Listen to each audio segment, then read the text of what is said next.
The second thermos was still sitting on the fence post when I came outside. That's what I noticed first, before the footprints, before any of it. I'd set it there when I arrived, the way I always did, the way I'd been doing for 14 months without examining why, and when the foal was out and Della was calm and the work was finished, I stepped into the cold to clear my head, and it was the first thing my eyes went to. A habit looking for its object. And then Hatch went low, and still beside me, not afraid, not making a sound, just pointing his whole attention at something past the barn wall. And I understood, before I understood, that the night was not finished yet. But I'm getting ahead of myself. To make sense of that fence post and what I found there, I need to go back to the beginning of that November, and further back than that, to the winter before. Carol died in September, 14 months before that foaling call. She'd been sick for 2 of the 3 high country winters we'd spent in that house above the canyon, and I'd nursed her through both of them mostly alone, because the roads were what they were, and our daughter lived in Portland, and Carol didn't want a fuss. That was the word she used. She'd say, "I don't want a fuss, Ray," and I would say, "It's not a fuss," and she would look at me over whatever she was doing, and I would stop arguing because she always won that particular argument. She was better at conserving her strength than I was at conserving mine. That was just true. I'd been a veterinary technician for 22 years at that point, working under Dr. Frank Aldrich, who ran the only large animal practice in the county. Frank was in his mid-60s and had been talking about slowing down for at least 6 of the years I'd known him. But the country had different ideas.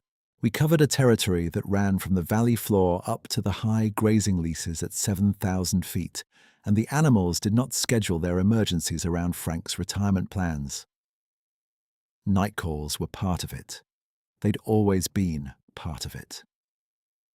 In the early years, Carol used to wait up, and later, when the waiting got harder on her than the cold got on me, she'd leave a thermos on the counter and be in bed when I got home. I'd pour a cup standing at the kitchen window and look out at the dark, and that was enough. That was a whole life in one small gesture, the thermos on the counter, the light she'd left on above the sink. After she died, I kept making the calls. I didn't see any reason not to. The animals still needed the work done, and Frank was dealing with a bad knee that spring, and I knew the roots. What I didn't know for a while was why I started packing 2 thermoses instead of 1. I told myself it was because the nights were long, and 1 wasn't always enough. But that wasn't it, and I knew it wasn't it. I'd drink 1 on the drive out and leave the other on whatever post or rail or truck bumper was nearest when I arrived. And I'd pick it up empty or full when I left, and I never once left it behind. I want to be clear that I understood, on some level, that this was a thing a man does when he doesn't know what else to do with 14 months of not being able to put something down. I didn't talk about it. There wasn't anyone to talk to who would have known what I meant. My daughter's name is Nora. She'd been there for the funeral and for 3 days after. And then, her job pulled her back, and she had her own life. And I told her I was fine, the same way Carol used to tell me she didn't want a fuss. Nora called twice in October, and I answered both times and said the right things. And then she called in early November, and I let it go to the machine because I was pulling out of the driveway for a farm call, and I told myself I'd call her back. I didn't call her back. I won't make excuses for that. I was carrying something I didn't know how to set down, and I was doing it the only way I'd been taught, which was alone, and without asking anyone to watch. The call from Marta Voss came in the last week of November, a Tuesday night around 9. Her mare Della was 4 days past her due date and had been showing early labour signs since late afternoon, restless in the stall, pawing, sweating at the neck. And Marta was worried because Della was 11 years old, and this was only her second foal, and the first one had come sideways and cost them both a bad few hours. Frank was down in the valley for a clinic that ran late, and his cell service up on Martha's Ridge was unreliable on the best nights. So she called me. I knew the Voss place. I'd been out there 3 or 4 times over the years, most recently the previous spring when one of Martha's beef cattle had gotten a wire cut that needed cleaning and closing. The place was 12 miles of switchback from my house, most of it unpaved after the first 4 miles. And in late November, that road wanted your full attention. I loaded the truck, checked my kit, filled both thermoses from the pot I kept going on the back burner, and drove up. Hatch rode in the passenger seat the way he always did, his chin on the door panel and his eyes on the headlights rolling over the road ahead.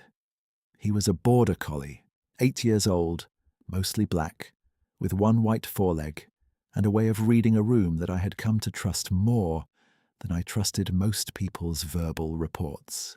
He'd been coming on calls with me since he was 1.5 years old.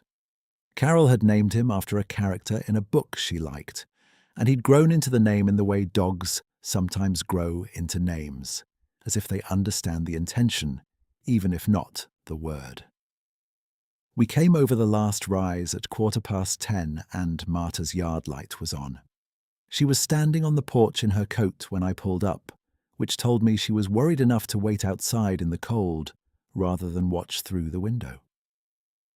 I grabbed my kit from the bed of the truck. I set the second thermos on the nearest fence post, the top rail of the paddock gate, the way I always did, a reflex by that point, something I didn't think about. Martha saw me do it and didn't say anything, which I appreciated. "She's in the box stall," Martha said. "Been down twice and come back up. I didn't want to keep her down." "That's right," I said. "Let's go look at her." Della was a bay mare, dark across the back with a white stripe down her face that ran crooked, like someone had started a straight line and changed their mind. She was in the far stall of the small barn, and she turned her head when we came in, ears forward, watching us without the whites showing. A horse in bad pain shows you the whites. Della was uncomfortable and she was past tired, but she was not panicking, and that mattered. A panicking mare in a stall that small would have made everything harder. I washed up and got my gloves on and asked Martha to hold Della's head while I checked presentation. The foal was positioned correctly, which was the first good thing. What I found was that Della's labour had stalled in the early active phase. The contractions strong enough to exhaust her, but not strong enough to move the foal down. I'd seen it before in older mares on a second foal. The cervix was fully dilated, the foal was in good position, and what was needed was patience and light assistance at the right moment. I explained this to Martha in plain terms, and she nodded and asked what she could do. "Talk to her," I said. "She knows your voice." So Martha stood at Della's head and talked to her in a low, steady murmur while I worked, and Hatch settled in the stall doorway with his front paws crossed and his eyes tracking every movement without interfering. He was good in barns. He'd learned early that barns required a different kind of attention than pastures, slower and quieter, and he applied that knowledge every time without being told. The foal came at 11:40, a small, dark filly that hit the straw and lay still for one long second that made everyone in that barn hold their breath. And then she lifted her head and Della swung around and started to clean her, and that was that. That was the whole of it. I've been in that moment more times than I can count, and it never becomes ordinary. Something about a new animal finding its legs in the dark is just never ordinary, no matter how many times you see it. I checked the filly's airway and her colour and her suckle reflex, and everything was as it should be. Della let me work around her without complaint, her attention on the filly, her whole long body finally at rest. Martha stood with her hand flat on Della's neck and didn't say anything for a while. Then she said, "Thank you, Ray." "She did the work," I said, which was true. I stripped my gloves and cleaned up my kit and told Marta to watch the filly nurse in the first hour and to call Frank's office in the morning so he could come out and do a proper post-foaling check on both of them. Marta said she would. She asked if I wanted to come inside for coffee, and I said no, I had the drive back. And she said she understood and thanked me again. And I could hear in her voice that she was the kind of tired that comes from worrying a long time, and then watching the worry end, the specific exhaustion of relief. I left her in the barn and walked out into the cold. It was a clear night, the kind of clear you only get above 4,000 feet in late November, when the air has been wrung out by a day of wind and then gone still. The stars were the thick mountain kind. My breath came out in a long, slow cloud and hung there. The yard light reached about halfway to the paddock fence, and past that, it was just dark, and the shapes of the ridge against the sky. I stood for a moment the way I always stood when a good call ended, not thinking anything in particular, just letting the cold air do what cold air does after 3 hours in a warm barn. That's when I noticed Hatch. He'd come out behind me without my hearing him, which was not unusual. What was unusual was the way he'd stopped. He was 6 feet to my right, between me and the barn wall, and he was low and very still in the way he got when he was reading something at a distance. His weight shifted forward, his ears up, his eyes pointed past the corner of the barn toward the paddock fence. Not the growling stillness that meant threat, the listening stillness that meant presence. I've worked with Hatch for 7 years. I know the difference. I followed his line of sight to the paddock fence, and I didn't see anything at first.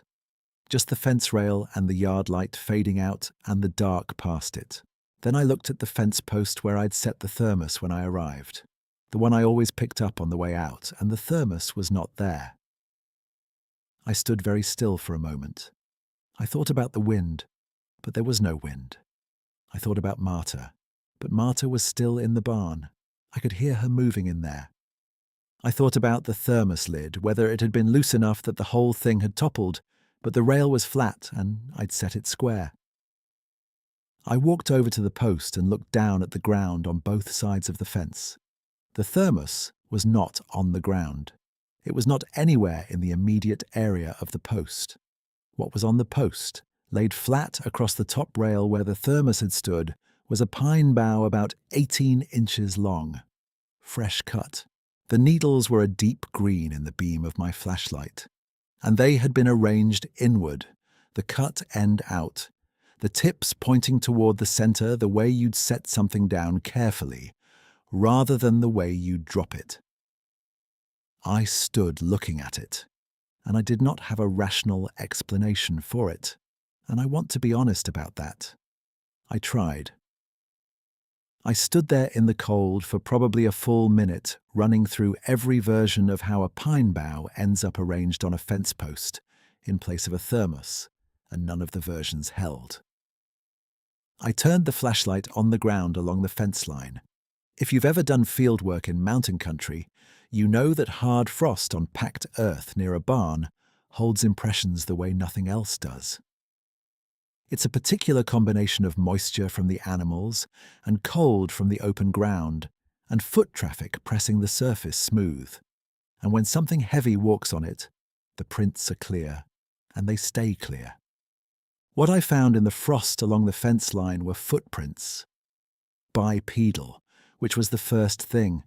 Spaced like a walking stride, which was the second. I put my foot down next to one to measure it, not thinking about it, just doing it the way I do anything that needs a measurement. I wear a size 11 boot. The print ran longer than my boot by an open hand's width, maybe 4 inches. The stride was longer than mine by a significant margin. The prints ran along the outside of the paddock fence parallel to the barn wall, came around the near corner and stopped at the fence post. Stopped there, and did not continue past it. I followed the line back the other direction, and the prints ran along the back of the barn, and then into the dark past the edge of the yard light's reach, where the ground got harder and the frost got thinner, and I lost them.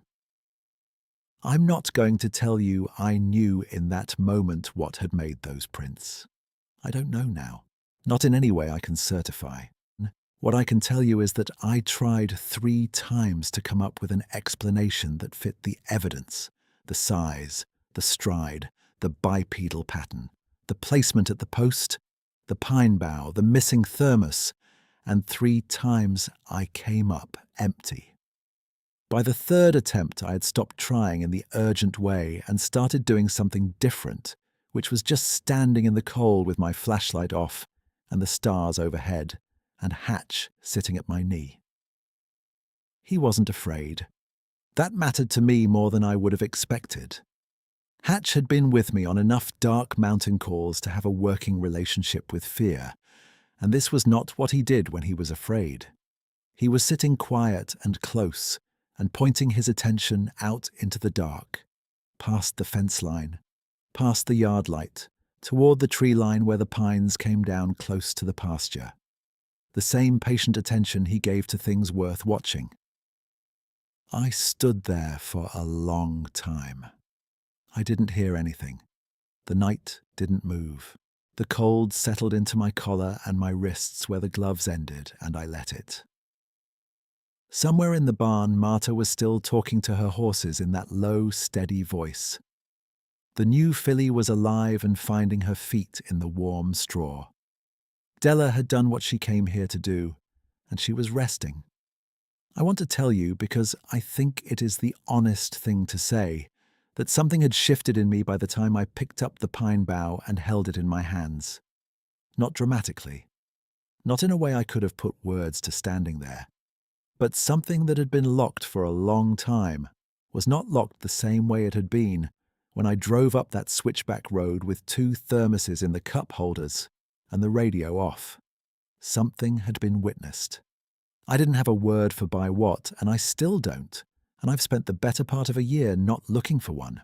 What I knew, standing there in the frost with a pine bough in my hand and my dog at my knee, was that the thermos had been taken and the bough had been left, and that this exchange had not been accidental, and that whatever made it had known, in some way I cannot explain, that the thermos was not really about coffee.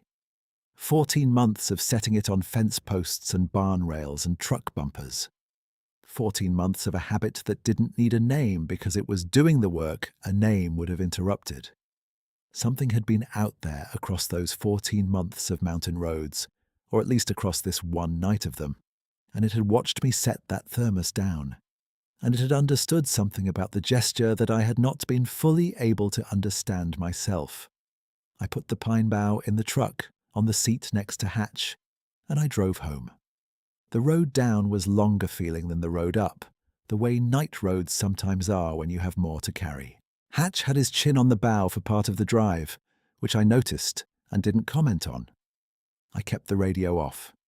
The one remaining thermos was in the cup holder, and I drank from it somewhere around mile 7, going slow around a switchback that dropped off steep on the right.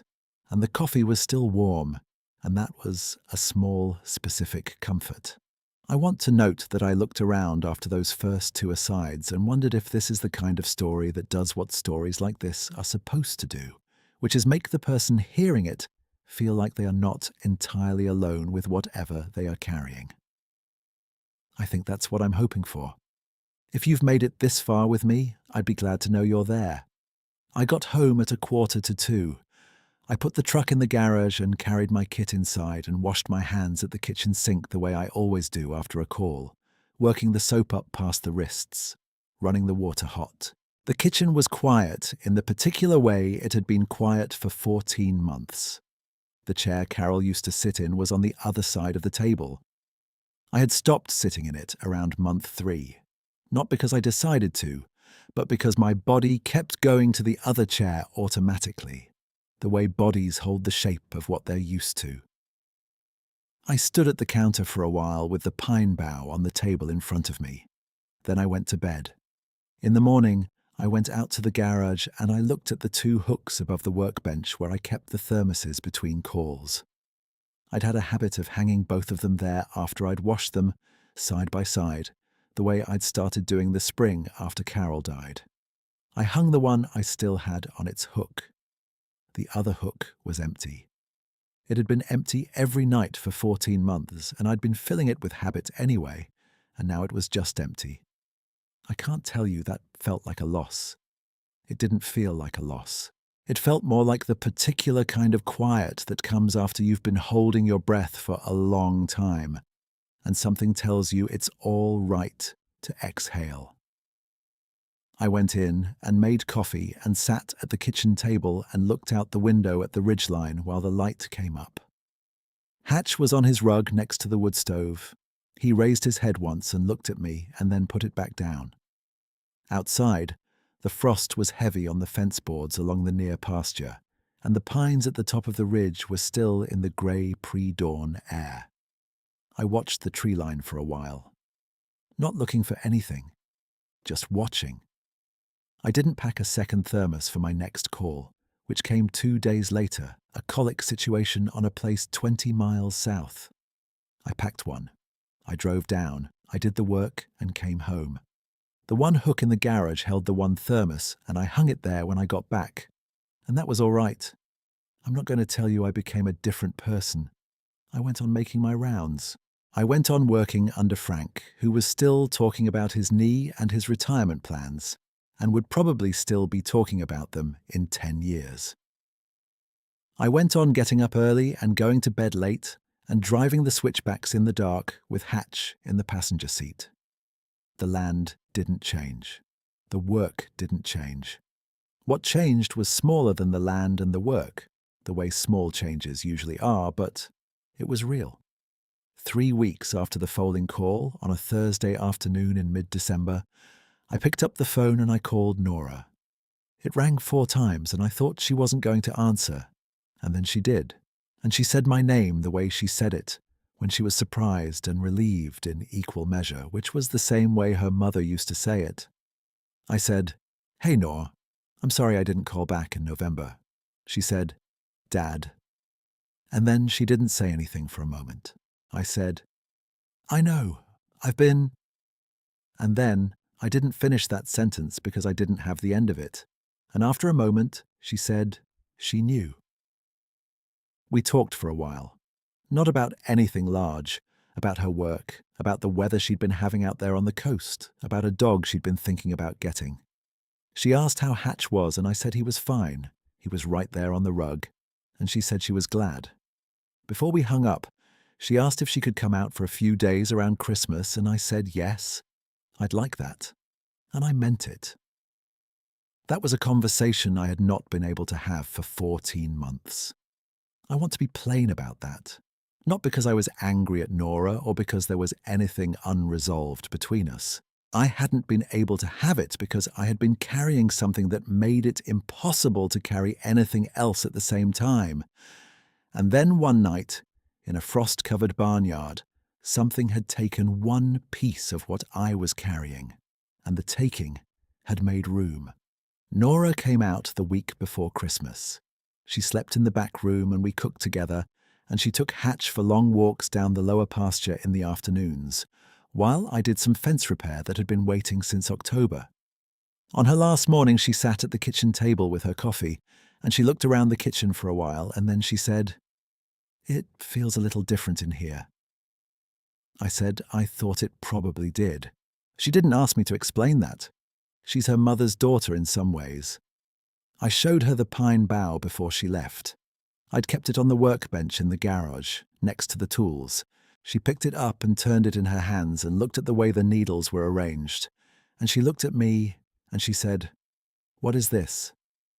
"I found it on a night call," I said, "on a fence post up at the Voss place." She looked at it a while longer. Then she set it back down carefully, the way I'd set it down the first time, the way it had been left the first time, needles pointing in. She didn't say anything else about it, and neither did I. I want to say something about the footprints because I've turned them over in my mind enough times that I feel I owe the subject some honesty. I have not told many people about that night. I told Frank enough to satisfy his curiosity when he noticed I'd stopped packing 2 thermoses, which is to say I told him almost nothing, and he is a practical man who did not press me. I've told this story now to Nora and to you, and that's the full count. What I know about the footprints, they were real. The frost holds what was put into it and doesn't invent things. They were bipedal, longer than my size 11 boot by an open hand's width, with a stride I couldn't match. They ran along the outside of the barn wall and stopped at the fence post. They didn't go past it. Whatever made them had stood at that post and done something deliberate, and then gone back the way it came, into the dark past the yard light's edge and up toward the tree line above the Voss property. I have tried, since that night, to put a name to what made those prints. I don't have one that satisfies me. I'm not a man who believes easily in things I cannot put my hands on, and I want to be clear about that. I spent 22 years in large animal work, which is a profession that makes you pay close attention to physical evidence and lose patience fast with sloppy conclusions. I know what bear tracks look like in frost. I know what a large man's boot looks like. I know what happens when a ridge wind picks up a light object and moves it. None of those explanations fit what I found at that post, and I spent a good while trying to make them fit. What I've settled on, which is not an explanation, but is the closest thing I have, is this. Something large and deliberate had been moving through that country for longer than one night, and it had seen a man set a thermos on a post, night after night, on roads that passed through lonesome country at lonesome hours, and it had understood something about that gesture that the man himself was still working out. And on one night in late November, it had done something about it. That's all I've got. I've stopped wanting more than that. December turned into January, and January was hard the way January always is at that elevation. Cold that gets into the walls and makes the wood stove work. And I kept my rounds, and Hatch kept his seat in the truck, and the one hook in the garage held the one thermos, and that was the shape of things. I went back out to the Voss place in late January when Frank asked me to do a follow-up check on Della and the filly. Marta had named the filly Ember, which I thought was a good name for a dark-coated horse born on a cold night. Della was fine. Ember was nursing and gaining weight, and had the look of a horse that was going to be difficult and wonderful in equal measure. I stood in the paddock for a moment before I drove back down, in the same spot where I'd stood that November night, and I looked at the fence post. There was nothing on it, just a fence post with frost on the top rail, and the empty paddock, and the pines at the edge of the pasture going dark in the late afternoon light. I looked at the tree line for a while. The pines held their shape against the pale sky and didn't move. I got in the truck and drove home. If I told Marta what had happened that night in her barnyard, she would have believed me. I know that about her. She is a woman who has lived alone on that ridge for 11 years since her husband died, and she has her own relationship with the things that happen in the dark, past the yard light, and she doesn't require an audience for them. Maybe someday I'll tell her. For now, I've left it where it is. The pine bough is still on the workbench. The needles have dried and curled some, the way cut pine does over a winter, going from green to a dusty grey-green. But the arrangement is the same. Needles pointing in, the cut end facing out. I haven't moved it. Nora is planning to come back in the spring, when the lower pasture loses its ice, and the road up to the high leases opens again, and the work picks up. She's still thinking about the dog. I told her that if she gets one, Hatch will show it what it needs to know, which is true. Hatch has always been patient with young animals. The empty hook is still there, above the workbench, next to the one that holds the one thermos. I notice it most mornings when I go out to the garage to start the truck. I don't do anything about it. I don't hang anything there, and I don't take the hook down. It's just there, an empty hook on a board above a workbench, the shape of something that used to be a habit and is now something else I don't have a word for. Some mornings I stand in the garage doorway for a moment before I get in the truck, looking up at the ridge, not expecting anything, just looking. In December, I had a call up a different road, north of the Voss drainage, a gelding with a foot abscess that needed packing, and driving up through the switchbacks, I went through a stretch of road that ran close to the pines on the upper slope, close enough that the headlights lit the first row of trunks. Hatch turned his head to look into the trees as we passed, the same listening attention he'd had in Marta's barnyard, and I slowed the truck and watched the tree line too, and I didn't see anything. And after a moment, I drove on. He kept his head turned for another quarter-mile, and then he settled back into his seat. That was enough for me. Now, it is the middle of February. The cold is doing what high country cold does in February, which is persist. The wood stove is running full all night, and the water in the stock tank needs checking most mornings. Hatch is on the porch step when I come out at dawn, which is where he likes to be, sitting in the cold with his nose into whatever the morning is carrying. He is a good dog. He has been a good dog through a hard stretch, and I have not thanked him for it directly, because that is not how either of us talks. But I think he knows. This morning, the frost was thick on the pasture fence, and the pines at the top of the ridge were solid against a pale sky, and there was no wind. I stood on the porch for a while with my coffee, and Hatch sat at my feet, and we both looked at the tree line, and then I went inside and started the day. Something out there has been paying attention. I've stopped needing to know more than that.